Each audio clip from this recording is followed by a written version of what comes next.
Hello and welcome to This is Nigeria, Unlocking Her Potentials. This is a program that showcases Nigeria's investment and development opportunities across the 36 states of Nigeria.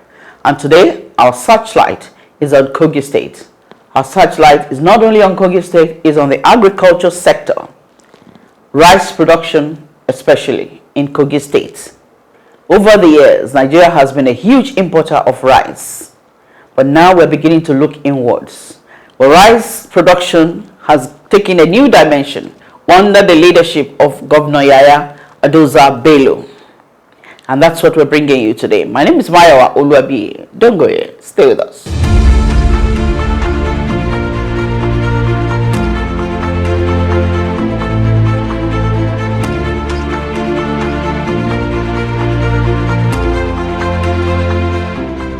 Rice consumption in Nigeria has risen steadily over the years.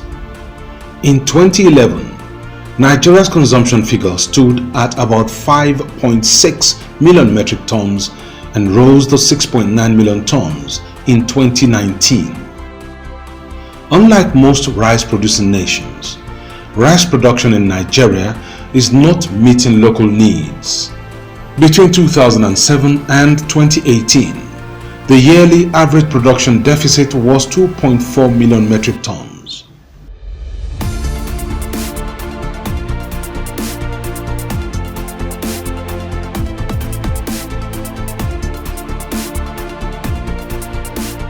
The Rice Industry Review, published by KPMG in 2021, shows that only 57% of the 6.7 million tons of rice consumed in Nigeria annually is produced locally.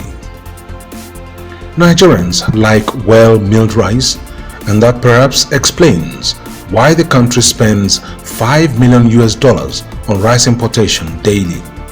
This has been a major concern for the federal government over the years. Several measures have been taken in the past to encourage an increase in local production of rice. The government has struggled to make the hard-earned dollars remain within the Nigerian economy. However, policy inconsistencies have made it difficult to achieve this. The Buhari administration has taken bold steps in this direction. In June 2015, the government restricted rice importation in order to encourage local production. The government also shut Nigeria's land borders with Benin Republic in August 2019 to reduce the inflow of foodstuff, especially rice, to support farmers. With the increased production capacity and improved milling capability, Nigerians now eat more of locally produced rice, and paddy farmers have been smiling to the bank. Emergence of more rice mills in the country has also shown that rice produced in Nigeria can hold its own when compared to the imported variant. In a bid to grow its local economy and empower the people, the Kogi State government reached out to the federal government and accessed the Commercial Agricultural Credit Scheme of the Central Bank of Nigeria. I want to tell you that Kogi State is an agrarian state. We have comparative advantage in almost all the crops that are grown in Nigeria. And we thank God that we have a governor who is agriculture friendly and is taking comparative advantage to move agriculture forward in Kogi State.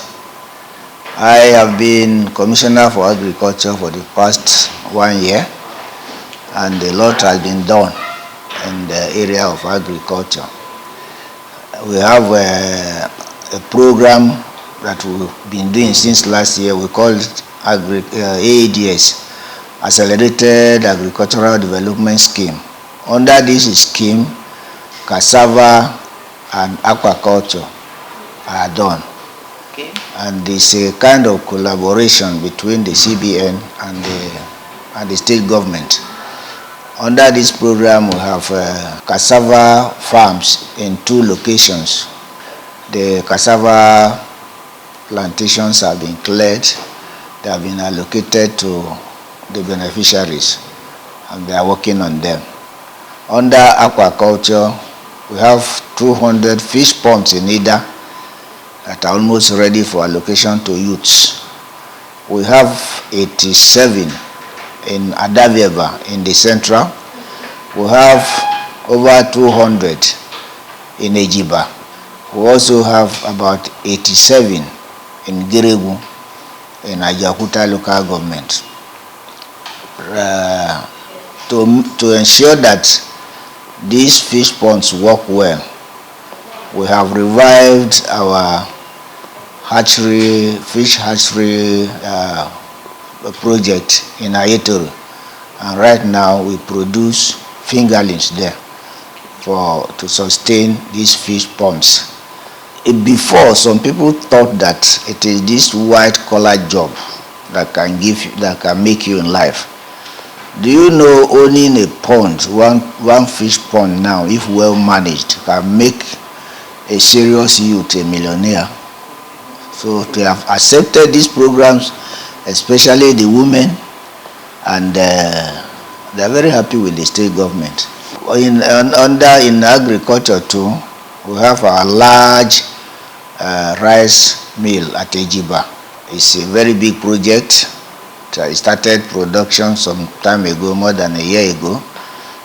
The debt sustainability of the state is very sound, and it gives room for us to borrow. It can be from commercial banks and can be from the World Bank. Such are we have Commercial Agricultural Credit Scheme, CACS, which we took from CBN for the purpose of supporting agriculture. And we also have some from the World Bank supporting the Fadama project, World Bank supporting Appeal. We also have IFAD supporting the value chain program. Just last year, for following the process, the World Bank gave Kogi State $2 million. Wow. As a grant that they have checked your record, you are following the process. So if the World Bank is talking, who else again? So you have the endorsement of the World Bank. 2 million, and I'm still expecting another 1 million this year, because we have moved to e-procurement. As at that time, we have not even moved to e-procurement, but now for e-procurement is 1 million. So we can't just stand there, we have to move higher. The World Bank, they were so interested in what we are doing, that if a state can be giving grants to small businesses and the medium one, then they need to be encouraged. Just this year. Post-pandemic or during the pandemic? During the pandemic. Okay. Just this year again, the World Bank gave us, Kogi State, $2.5 million as a grant for assisting small and medium businesses in the state.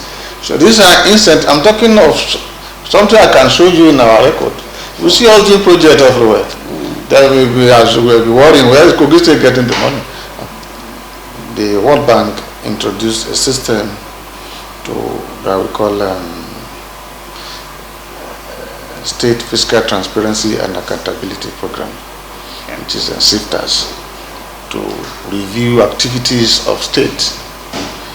In 2018, when the report came out in 2019, that's the 2018 assessment, the report came out in 2019.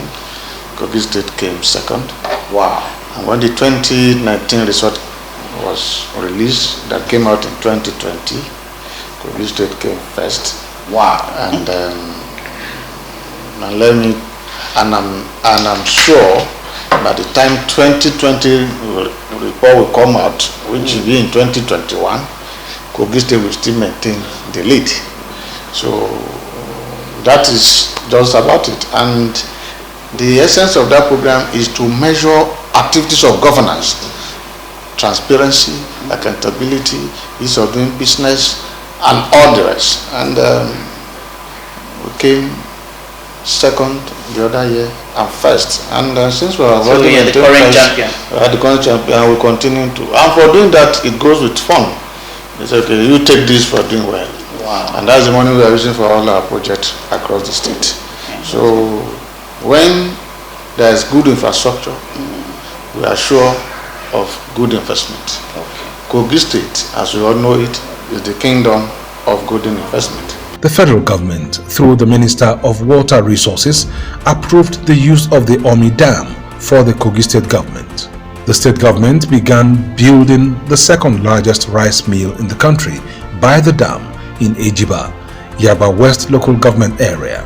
The 4 billion naira Confluence Rice Mill was commissioned by Governor Yahaya Bello on December 8, 2019. The mill has a production capacity of 100 metric tons per day. To the glory of God and consumption of the good people of Kogi State, I hereby commission this Confluence Rice.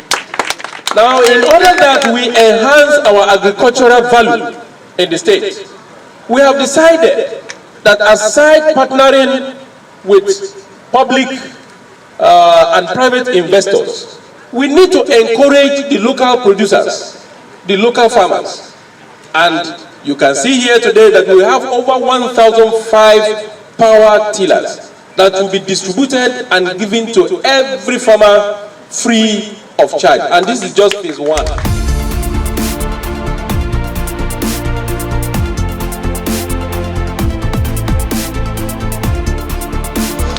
This is Papa Gold, made in Kogi State. The best all over the world. All over the world, the best all over the world. Papa Gold, this is Papa Gold. Listen with this Papa Gold. So off we go to the site. Don't go anywhere. Hello, this is Nigeria, unlocking her potentials. Yes, I'm a rice girl today. We are at the Confluence Rice in Kogi State. It has created jobs. It's churning out 50 tons of rice every 8 hours. I'm happy to let you know that we're unlocking great potentials in Kogi State. Welcome to the program. This is the Confluence factory where we produce our rice. Many people have been saying Confluence rice outside. Many people don't know where we normally, what the process is like.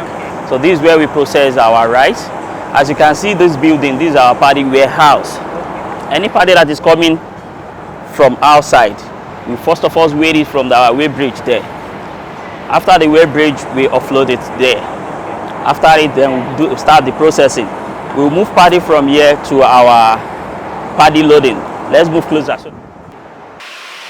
Any paddy coming inside from here, we'll put it here. We load manually. There is no elevator that normally take. When we load manually, this conveyor belt is going to take it to the sieve. This sieve is going to remove all the shafts, any grasses that is inside the paddy. We have a blower there. The blower is going to blow out anything that is shaft that is not paddy. And the paddy is going to go directly inside our storage up there. So these are, we normally tear it, and the paddy is going to be poured inside this place. And it's going to take it inside there to remove all the shaft from there. You can see we have 2 elevators here. It's going to take it to our storage. This is our storage. This is the paddy storage. This storage can contain of 100 tons of paddy at once. And this is our tank. Each tank contains of 10, which means we have 60 tons. These are parboiling tanks. After the parboiling, we parboil around for 6 hours. After 6 hours, we dry. This is our dryer. You can see how the capacity is. Wow. This is the dryer. Okay.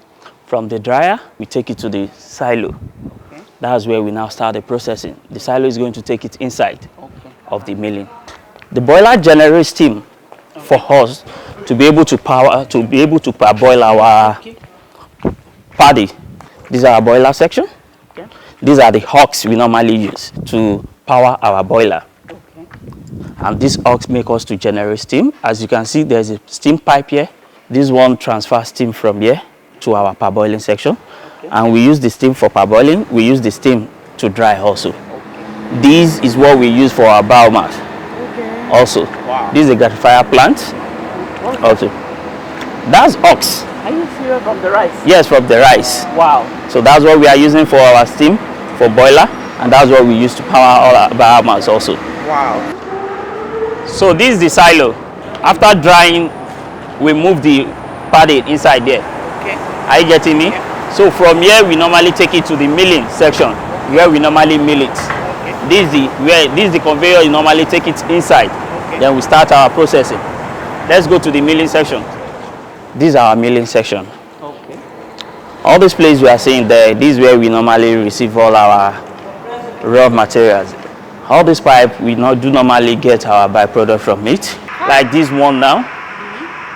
This drop any shafts that comes from the silo. Any shaft, any grasses that follow the paddy inside is going to drop from this place. This, any stone will not follow to that side. It do always drop from here. So conference rice does not have a stone. If anybody is talking about local rice, if they see conference rice, they will know the rice is different from just local rice because the processing is very pure and perfect. Let's go up, ma. From this we call a sieve machine. I get it, man. It's a cylinder cleaner. Any paddy that comes in, any shaft that is inside. I show you something down that you normally drop the shaft. These are the two machines. We have the vibration one, we have the cleaning one. These are the stoning machine. It's world class standard. Any paddy, any stone, this is what normally dictates all the stones inside the paddy. So the stone is, I show you where the stone normally drops. So this is it, man. The ox you are seeing outside, there. Are you getting me, man? This is the paddy separator. We call it, we have, some companies do normally have one, but we have two of it. This is what normally separates the ox. Are you getting me? It's going to open the paddy before you take it to the paddy separator. Are you seeing me, ma? This is it, ma. You can see it. This is where we normally take our ox outside. It's going to peel the ox from the paddy, and this is going to sieve it. You can see this one is going to remove the normal rice and the ox separately. We call it paddy separator. Are you getting me, ma? So the same thing with this. This remove all the husks so that this pure rice is pure rice that normally go into this silo. So from this silo, that's where we start our full milling. We have 4 whitener machines. Some companies have 2, some have 1. We have whitener 1, whitener 2, 3, 4. This whitener is how you want your rice to white. What's happening here? This is the white rice cleaner. This separates all the brokens. You know, some rice we have a broken rice. We have a. This one will make us to see the long rice is going to separate it. As you can see, yes, the one that is not good, which is not good, will come out from this. The broken rice will come out from this. The reject one will come out from this, and the white one that is very okay is going to come out from this. Yes, this one works the same thing with this. They are doing the same job. These are our polisher. If you want your rice to be pure white, this can be controlled. If you want your rice to just be maybe yellow or something, you can. That's why we have 2 of it. Are you getting me? This color sorter, we call it color sorter. Our own have 7 cameras. You normally pick all the black rice, so that the black rice will not come to our bagging section. Are you getting me? From here, the rice go to our cooling silo. You know, some rice, we are bagging them, is going to hot. When you mill it, it's going to hot. Some people will leave it for some, but this one, we have a cooling tank. Immediately, that's where we bag from it. Yes, it's a cooling silo. Are you getting me? From it, we normally bag directly. So this camera normally pick any bad rice or brown rice that is not pure, is not white. The camera will pick it, it will drop it down. That's what we call rejects. So this is the color sorter, and that's it. So our production normally ends at the bagging section. Yes, ma'am. As you can see, these are the production on ground yet. If the thing is up to 25, it's going to drop. You can see. Wow. Okay, we'll start bagging. Yes. Wow. So that's how we normally do like that.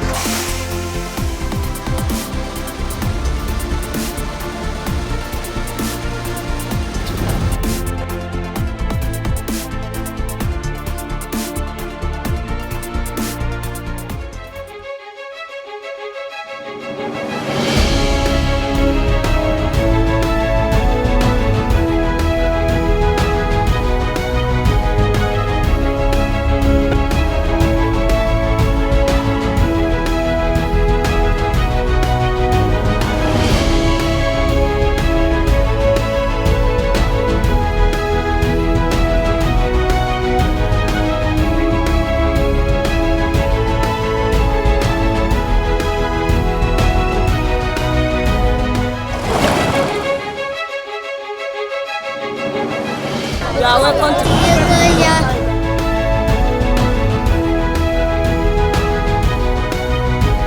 You're welcome to Lokoja.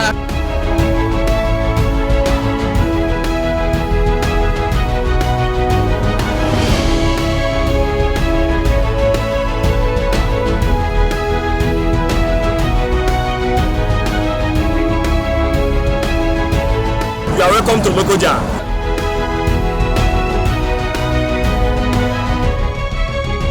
Kogi State, the Confluence City. Welcome back. If you're just joining us, this is Nigeria, and the searchlight is on the Confluence Rice in Kogi State. The mill has created 400 direct jobs and spawned more than 5,000 other jobs across the value chain. Currently, we have 400 direct staff. We start from our hunters up to our farm workers and also the factory workers. It generates 500 kilohertz of electricity per day using biomass gasification technology. The plant uses 200 kilohertz, while the rest is used for strategic locations in the community. This shaft is actually, you can use it to generate power, which we do, because our boiler sucks a lot of power. So we use the shaft to power the plant. We also have a biomass gasification plant. I think you saw that as well. So that also is an alternative power for us. Paddy rice farmers nationwide also enjoy patronage from the mill. This is a special way of tackling poverty in the land. We have our nucleus farm where we get some paddy out of that keeps our farmers busy and our hunters busy. We also purchase paddy from the local farmers in Kogi State and also in other states. However, the Confluence Rice Mill faces a few challenges, and its management is working hard to ensure these are surmounted. Our main challenge has always been logistics. Based on the location where the mill is. The mill is established in the western part of Kogi State, which is the open land. Apart from the logistics, we need more farmers. In order for us to solve the food insecurity issue in Nigeria, more people have to go into farming.